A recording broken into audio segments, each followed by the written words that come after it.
Sud Radio à votre service. Avec Fiducial, une offre globale de services proches des entreprises. Sud Radio à votre service. Nous sommes en compagnie de Marc Labattu, directeur général de Turbofonds. Bonjour. Oui, bonjour. Présentez-nous Turbofonds tout d'abord. Oui, Turbofonds, c'est une entreprise familiale qui a été créée par mes parents en 1980. On est basé à Pessac, à côté de Bordeaux, et on fabrique des poêles à bois, poêles à granulés et des inserts de cheminée. Alors, l'aide qui est apportée par l'État pour ceux qui se chauffent au bois, est-ce qu'elle a entraîné une hausse de vos ventes ?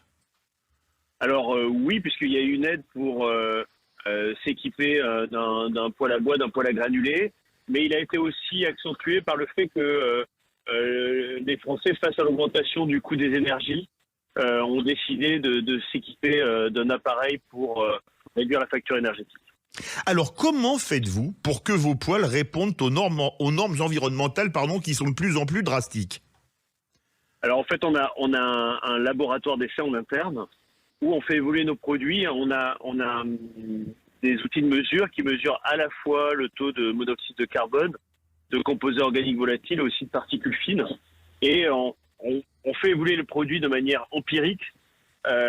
Puis, une fois qu'on a obtenu des résultats que l'on recherche, on vient les passer par un laboratoire notifié, puisqu'en fait, on est adhérent d'un label qui est le label Flamme Verte, qui vient mettre en place des mesures strictes en matière environnementale. À quelle réglementation faites-vous face ? Alors, on a une norme européenne, puisqu'il y a une norme pour à la fois le poêle à bois, le poêle à granulés. Cette norme est en train d'évoluer, elle est en cours d'harmonisation et mise en place d'ici la fin de l'année. Et puis ensuite, on a aussi ce qu'on appelle l'éco-conception, qui est une directive européenne qui vise à mettre et à commercialiser sur le marché des appareils de plus en plus performants au niveau environnemental et énergétique. Marc Labattu, vous avez dit que les aides de l'État, ça vous avait permis d'augmenter vos ventes. Qu'est-ce qui a le plus augmenté comme vente avec la crise de l'énergie ? Les poêles à bois ou les poêles à granulés ? C'est quoi le mieux ? Alors aujourd'hui, on a un fort engouement sur les poêles à bois, puisqu'il y a une recherche à la fois de la convivialité, mais aussi c'est une ressource qui est locale et peu chère. Est-ce que vous avez pu répondre à toutes les demandes ? Alors, on est mis, il est vrai, sous pression, puisque la demande est très forte. On vient de clôturer notre exercice au 31 mars. On fait une croissance de 40%. Ah oui. Après une croissance de 30% l'année précédente. C'est un enjeu à la fois sur nos capacités de fabrication, mais aussi au niveau de la chaîne d'approvisionnement sur tout ce qu'on appelle les pièces élémentaires, c'est-à-dire les composants, les pièces en fonte, le verre, les plaques réfractaires. Comment est-ce que vous avez fait ? Vous avez multiplié le nombre de fournisseurs, de sous-traitants aussi pour les pièces ?